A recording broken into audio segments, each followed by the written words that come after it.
Well. Welcome to Clear the Ice.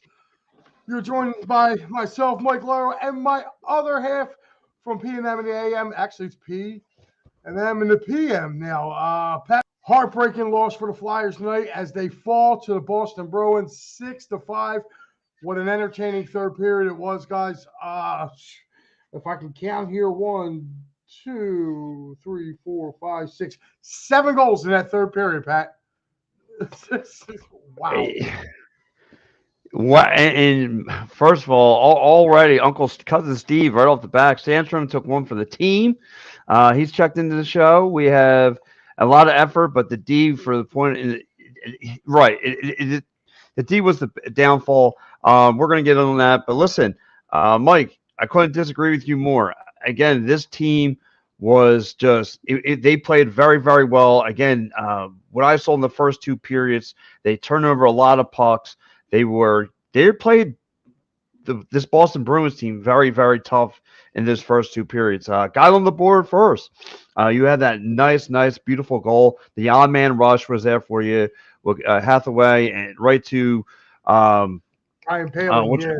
Right, Poehling. He gets that goal. He gets that wide open shot. Then Boston comes back, and then again the Flyers answer back. Having that nice, beautiful play where Owen Tippett gets the drop back pass. He takes a look. He finds Joel Therapy at the top of the key and lets one loose. So, again, this Flyers team looked very, very sharp. But like you said, the downfall, as Cousin Steve said, that opening third period is what hurt the Flyers tonight. However, that offense came back and they battled. They scratched and clawed. Just there was not enough time left on the board.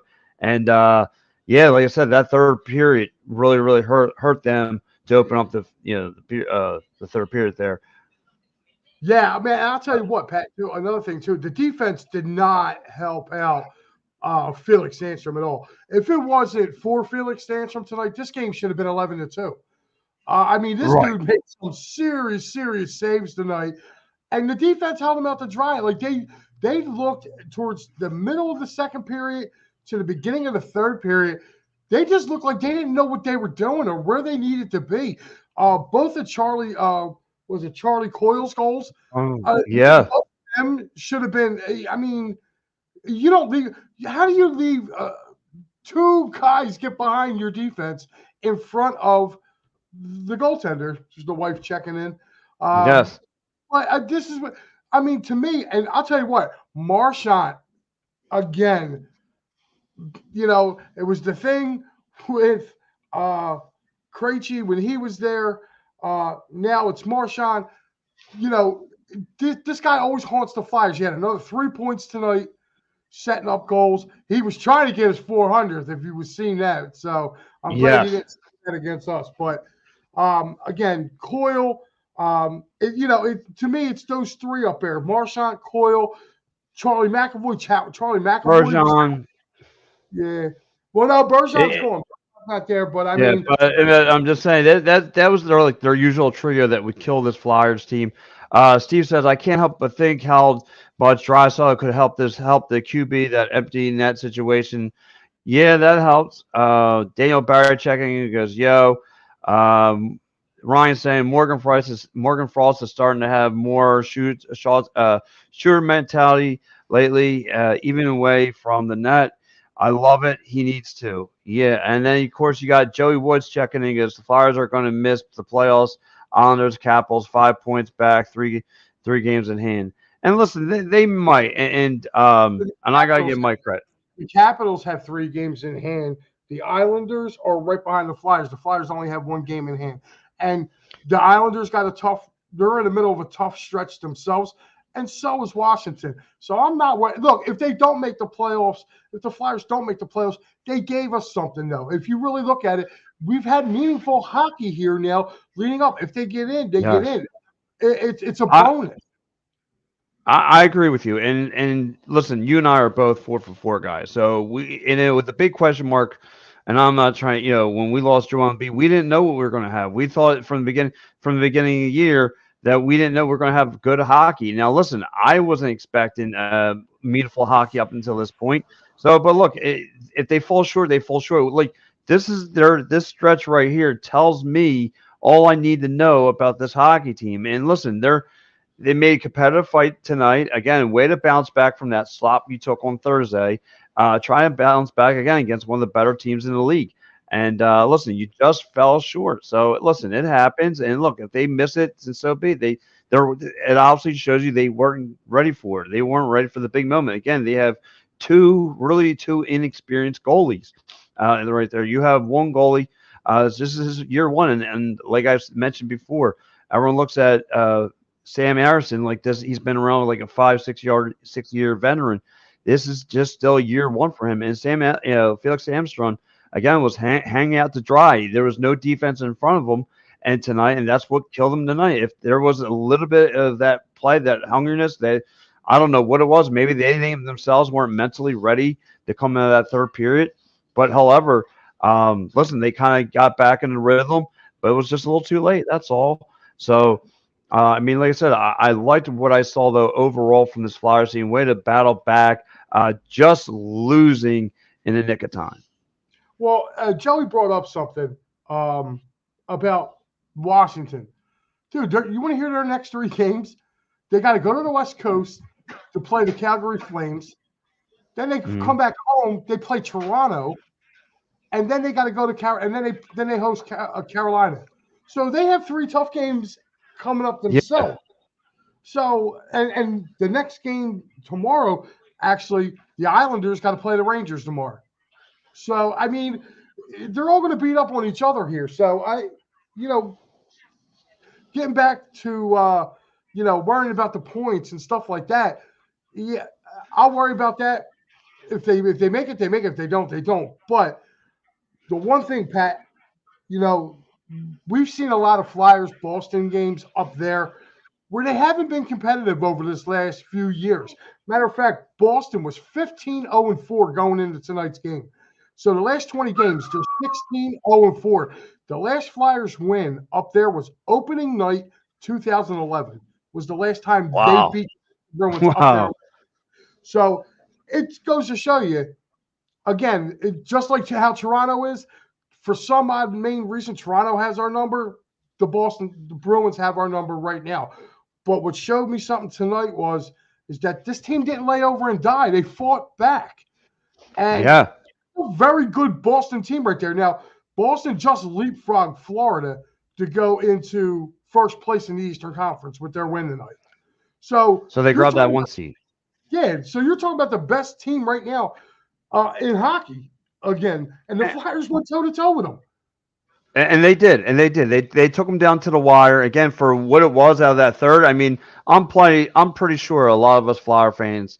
And look, if I didn't have to cover this, I would probably have been one of those Flyer fans. You know what? Click. This is over. But you know what? Just because we do this and just because we're diehard Flyer fans, it showed me something. Again, they were tested. And again, this stretch is telling me something. And like you said, they went toe-to-toe with pretty much the best team in hockey, and if they'd somehow sneak in there, like I said, I'm not looking through a crystal ball, but you never know. In hockey playoffs, it's never that you could be again. That Boston team was sharp all season round, and guess what? They ran out of fuel.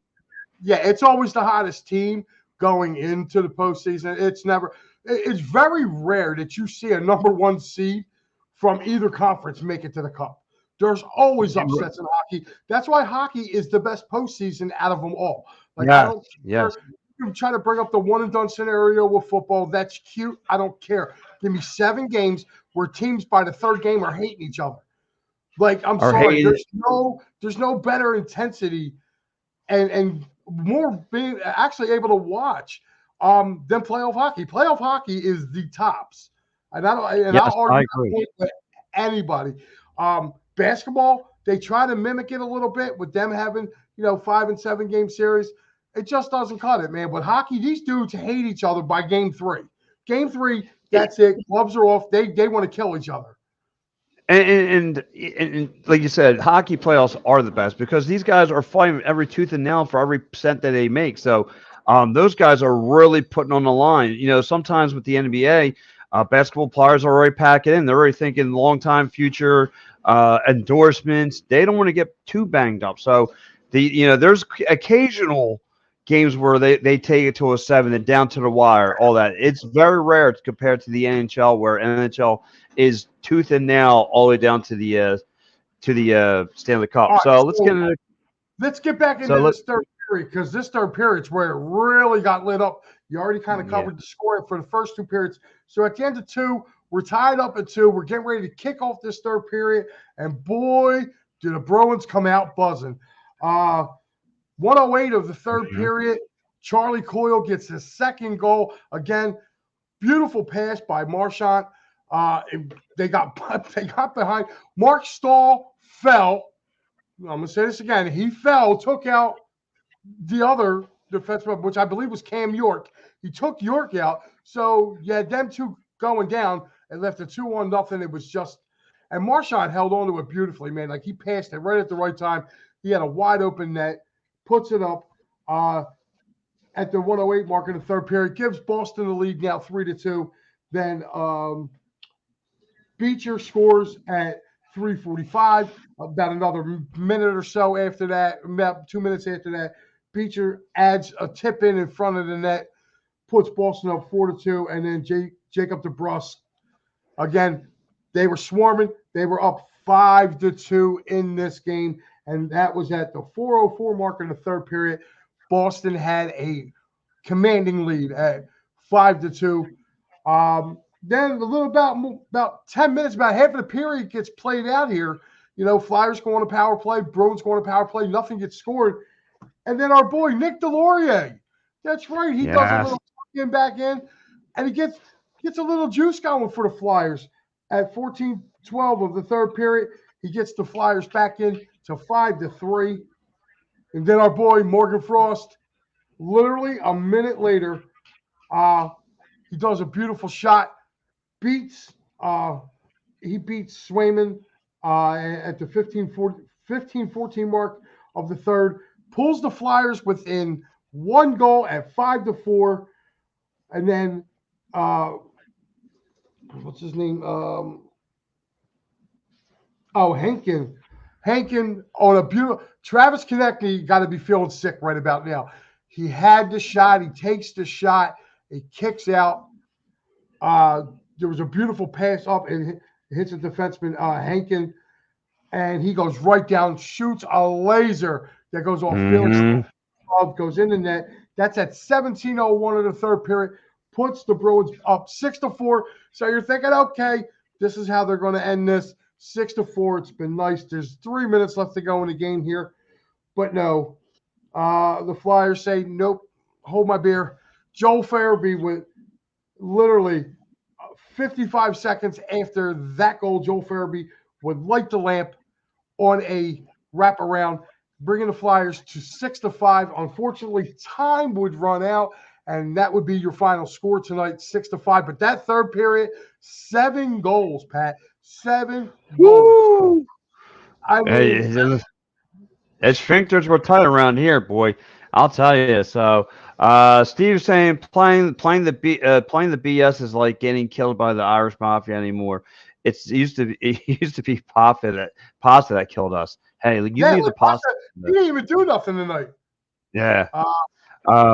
Joe's saying playoff hockey is just so much fun. It would be. I love to see our Flyers playing it. So yeah, listen, Joe, and hopefully things turn out that way. More. Pat, you know what I'm happy about, Pat? There won't be no playoff hockey in Pittsburgh this year. Isn't that beautiful? Yeah, they got smoked today. They got waffled. But Morris Longo from Twitter says the kids need more meaningful hockey, not the over the hill D who can't play 10 minutes. I may imagine he's talking about our favorite player. Mark Stahl. Yes. God, I don't want to see him back here.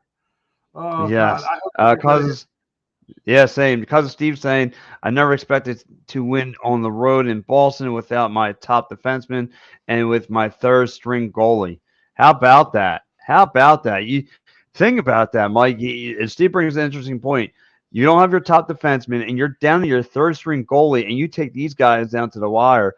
Steve also checking. Yeah. Just think about it for a second, Pat. Say if Erickson does start this game, You know what I mean? I don't think he's letting up Mhm. 6. I mean, I know he did the other night. For some odd reason, that Toronto team, I don't know what it is. They just have our number, and which is going to kind of bodes not too well because we got to play them Tuesday. But Yeah. this was Well, a I good test. hope. And listen, and I kind of expected it. They didn't have their head coach. They're kind of lost of sorts. I'm hoping Tuesday again. I hope the revenge factor is there. I'm hoping that to be optimistic about Tuesday. I'm hoping the Flyers get down to business and take care of those Toronto Maple Leafs because I'm getting tired of the Austin Matthews show. Even though he's having a terrific year, I'm already getting tired of it. Steve already checking in. He goes, if we have a Golan, then so do other teams most likely. Yeah, Yeah, and yeah, Mike brought that up. Islanders and Caps both got gauntlets going. And the thing about it is Washington's got to go all the way out west now. They got to go all the way out there. And I didn't even look and see, Pat. Like that's just their next 3 games is the Flames, Toronto, and Carolina. Now the Flyers they have Boston, Toronto. They got Toronto, Boston, Toronto, Carolina. So Hmm. I mean, we have them too. So hopefully they're a little tired, Yeah, But like I said, it's all like you and I. We watch the sport over years. They look great regular season. It's the time they get to playoff season, the playoff mode, and then they wind up going out of fuel. Here goes Steve. He goes, fear not, sports blue balls incoming for Boston. Yes, yes, yes. The only hockey playoff in the NBA was Knicks versus Heat in the '90s. yeah, Yeah, I can go there. yeah, and the Pacers. Pacers Knicks too. Yeah, that was pretty Yeah. brutal. Foster and Tippett probably give us some decent level of highlights with a decade level of highlights with their 2 goals this year. Yeah, and that's in this game, yeah, their goals tonight were spectacular. So Mike, you want to get into player of your 3 stars of the game? Actually, Pat, I got it categorized. I have my 3 stars of the game, and I also have my 3 flyers of the game. So I'm Well, gonna do my we 3. do. I'm gonna do my 3 flyers first. So let's click on where's that thing that Matty B loves to I play. got it. I got it.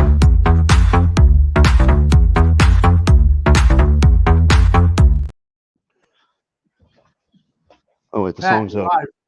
We're live. Oh, no, the song's over. I sorry. This is what we I was do. dancing. Pat over there. I was dancing to that beautiful song. All right. My 3 stars of the game for the Flyers. Number 3, Cam York. Great game tonight from him offensively. My number 2 star of the game is Owen Tippett. He led all Flyers in points tonight with 3. He had 3 assists tonight. And of course, you got to give Joel Farabee, player number 1 tonight, scored 2 goals. They are my 3 Flyers of the game. All right, so for me, I'm gonna go a little different route. I'm gonna go pretty much. I'm gonna go 2 out of 3. I'm gonna give it my third player of the game, Nick Delorier, getting his first goal of the year. Again, kind of got that in that third period, got the team going as far as offense. Again, the way they surrounded the net and find the back of the net, to me, that spoke volumes to that bench, and that's what got this team going. So I'm going to give Nick Delorier his third star of the game. Number 2, I'm going to go with Morgan Frost because that goal was absolutely sick to clean the legs and goes top shelf. I never saw anything like that before. Like Steve said, that's a decade worth of a highlight reel. ESPN, if you want to go that route, whatever. And then I'm going to go with Joel Farabee, just being a playmaker, finding the back of net, whether it was the top of the key, that last goal. Again, this guy is stepping up. He's elevating his game more and more every year. He's looking like a legit number 2, number 3 linesman forward. So give me Morgan Frost. So I definitely like what I saw. A couple more coming in. Oh boy, Steve. Hold Pat pulled out the Delaware Calibers. Yes. I got my 3 stars, Pat, overall. My Okay. third star is going to go to Brad Marchand. He had 3 assists tonight for the winning Bruins. Number 2, I got Joel Farabee, scored 2 goals tonight. And my number 1 star tonight has to be none other than Charlie Coyle. He also had 2 goals for the Boston Bruins. So they're my 3 stars. I think we need to pay some bills, Patrick. So with that Yeah, being you said, go. Yes, pay the bills. let's pay some bills. Hold on, where's that? Oh, there it is.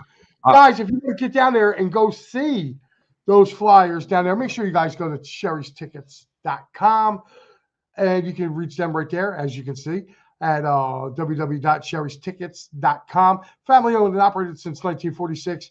You get an additional 10% off by using that great promo code EOP10.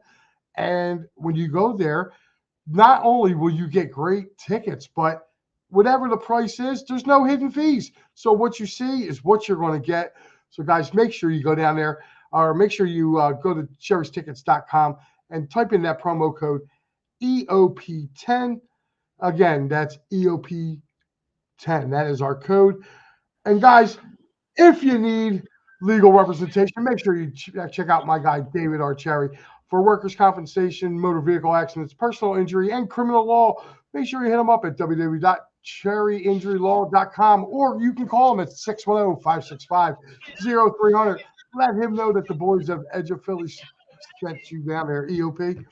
And guys, Philly Sports Strips, the ultimate tailgate is out. As you can see, they are going to the London packages are sold out, but they are going to be there. If you want to still get over there and do that for the Phillies, you can definitely get over there and do that. And guys, one more little announcement. Tomorrow morning, that's right. The two that you see here live, we will be live at Marty McGee's starting special start time tomorrow, P&M and the AM. Special start time at 11:15. So guys, make sure you get out there. And just to check this out, this is the lineup upcoming this week. Tuesday night, it'll be me and the mayor of Mayfair, Matty B. Pat and Al. They got Thursday and Saturday with the Bruins and the Flyers and Hurricanes, and the Bruins and Flyers. And of course, me and Matty are back Sunday for Flyers, Panthers. So there you have it, guys. That's pretty much it. With that, I want to do a real quick, Pat, before we get back into these comments. Let me get a hold of this scoreboard right now. There's a lot of good games tonight. Yeah, there was, and I'm going to run them down. We all know I'm going to do the Flyers last, of course. Right now, in the third period, it is the Dallas Stars leading the Los Angeles Kings 4-1. Also in the third, it is the St. Louis Blues over those Minnesota Wild 2-1. Colorado and Edmonton just underway out there in Edmonton. There is no score. Vancouver is doing the Flyers a favor right now. They are beating the Washington Capitals 1-0 in the first period. And all the way out in the Pacific Northwest there, the Nashville Predators and the Seattle Kraken are tied 0-0. So there are your games that are still ongoing. Guys, these are your finals. It was the Calgary Flames beating the Montreal Canadiens 5-2. It was the Carolina Hurricanes in overtime beating those lowly Toronto Maple Leafs 5-4. It was Columbus 4, the San Jose Sharks 2. Surprise one here. The Tampa Bay Lightning, watch these guys. They're starting to get hot. They go down to Miami and beat the Panthers tonight 5-3. Whew. Definitely a good game to probably want to watch. I wish I would have known. I probably would have watched it. The Dirty Devils from New Jersey, they lose to the Coyotes 4-1. It was the Rangers beating the Ice Pigeons, a.k.a. the Penguins, 7-4 in Pittsburgh. They're done. No playoff hockey this year for those boys.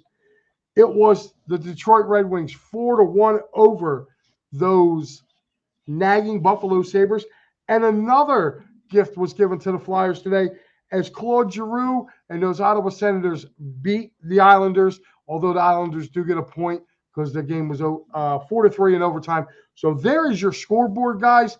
Again, if I can, Pat, there's a couple games that you might want to take a little notice at tomorrow if you're sitting around on TNT at 1 o'clock tomorrow. You have the Rangers against the Islanders. You're going to be pulling for those Rangers. And then at 3:30, also on TNT, you have the Golden Knights hosting the Devils. So you're taking a look there, and that's about it. As far as like playoff hockey goes. So that's about it. There are some other games on the slate, but those are the ones with implications for the Flyers. So Yeah, I mean, if you look at the prices, the lowest ticket to that Islanders and Rangers game is $136. Of course, I know that's at MSG, but I mean, playoff hockey. I mean, when you're good up in New York, you are. I mean, you're top dollar. But yeah, let's. A couple more came into it. Here goes a good question from Steve. He goes, "Is Joel Farabee finally I'm trying to say the word. Evolving into a silky candidate for him to be as. Yeah, I think he's turned out to be a good two-way player. he is. He is. And I'll tell you what, um, you know, the one guy I don't want to see get any more much ice time, um, David Archeri needs to give Drysdale, Rocco, JoJo, and Melton. JoJo and Melton a pep talk. Yeah, and he goes, New York Rangers need to do us a regular solid game. Those overtime are abusers tomorrow. Yeah, listen, I think, and listen, if the Rangers could put away the Islanders trying to separate it right now, that'd be fine. But yeah, Mike, like I said, tough loss overall tonight, but however, I'm not mad about it. And because of the fact that this team responded just when everything was lost, I'm happy about it. And Yeah, that's what I could take away from this Flyers team. you know what? And I take it the same way, Pat. Yeah, the defense, they got to shore some things up before they play Toronto Tuesday night.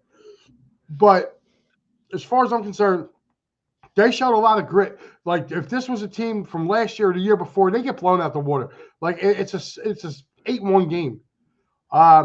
So this game, to me, this team shows a lot of fight, which is if they do get into the playoffs, they are going to be a hard out. It's not like whoever's going to eliminate the Flyers, it's going to take them a tough time to eliminate them in 4 games. I'm not saying that they can't be eliminated in 6 or even 7, but I don't think they're going to get swept if they do I just need one thing done. Please, if you want us to make adjustments to that defense, get rid of Mark Stahl. Put Gritty on the ice. Anything but him. I'm tired of that guy. It's just, I mean, if you would look at, you were talking about missed assignments. He does nothing. I don't see leadership from this guy. I don't understand. He took out our other defenseman tonight. Like, it's just to me, it's like he said that's an 8-1 loss under AV or Hacks. And you know what? You may be right, but I'll tell you what. This team just they got. I'm starting to see this core group now. This young core group. You're starting to see them gel, and one of the things that I always would say is whenever you root on a young team and you're going to take it up, it's like, okay, we're going to take our lumps, but sooner or later we're going to start giving them lumps back in return. And to me, it looks like the Flyers are not that far away from where we thought they were to them actually giving lumps back. And like I said, if you look at the way they played against Florida and the way that they played against Boston, the first game against Boston wasn't so great. But tonight's game, yeah. I mean, it just goes to show you how far they've come.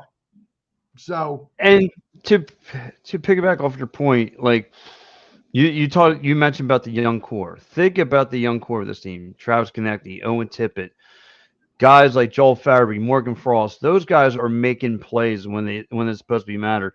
And like Ryan said earlier in the show, Morgan Frost is starting to come along a little bit. Is it late in the season? Of course, but this is the time to start making plays, and he's starting to come along a little bit. Again, you saw that highlight reel goal he had between the legs, top shelf. I mean, that was like I mentioned.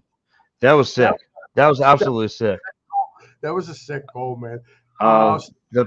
Steve saying the playoffs for the Flyers will be good enough for me just to talk enough out of a good team, just like getting a Murr's DNA under the nails. But we can talk a series with the right matchup. Yeah, like I said, and truthfully, you look at the East. I don't know if there's a team that the Flyers can beat in the East as far as the playoff contenders. I don't know. But however, if they get their feet wet and get the experience, I'm all for it. You know what I mean? Yeah, Get the Owen, you know what I mean? The Travis Connecties, get the Morgan Frosses, the all those guys, the Joel Farabees of the world. Get them some playoff atmosphere. Understanding that Wells Fargo Center can rock at its highest peak when there's playoffs. You know, everybody in Philadelphia lost their playoffs. Everyone comes together. They come out and support. So when one of the four major teams are in, make it to the playoffs, everyone gets in supporter mode. Everyone will be in orange and black down there. You want to be down there. It's the perfect time. So again, get these guys, some playoff experience, understand what it's like going through the motions of the Wells Fargo Center. Again, I don't know in a series. I don't know if they have what it takes to beat a team, being so young. But they got a lot of maturing to do. And like Mike said, they have huge adjustments. You see where the adjustments need to be made. It's defense. If they have an identity, it's definitely their offense. Yeah, like I said, man, they came back tonight, man, and I kind of looked at it. Steve says even if we lose, we can contribute to another team's future downfall. Probably. I mean, but I look at it like this: everything now that they're gaining, man, it's starting to mold, and as it's starting to mold, so we should be good to go. So I got one question for you, partner. You ready to wrap this up? Yeah, let's wrap it like a rubber. So really? All right, dude, it's 10:30 at night. You're lucky I can't drink coffee here to sip. Yeah, I know it's on your mind. But anyway, yes, let's wrap it up. All right, well. Mike, go ahead. What would you give the grade of the game? I would give it probably a 6. And then for one, giving up 6 goals, you still gave up 6 goals. But just the fact that they came back, they made it interesting, man. Like, I don't care what anybody says. Like, I know me and Matty will probably argue this point. But if you watch this game tonight, there's no way you cannot. Yeah, it was a tough one to take. You knew they just ran out of time. That's all that happened. Yeah. If that game's 5 minutes more, if that game's 5 minutes longer, the Flyers, I bet you would find a way to win that game tonight. That's all it was. They ran out of time. That's it. Yeah, I would give it a B- just because, like you said, you gave up 6 goals. The fact that you battled back, and if there was, like you said, if they took it to overtime, it would have definitely went in the Flyers' way to me.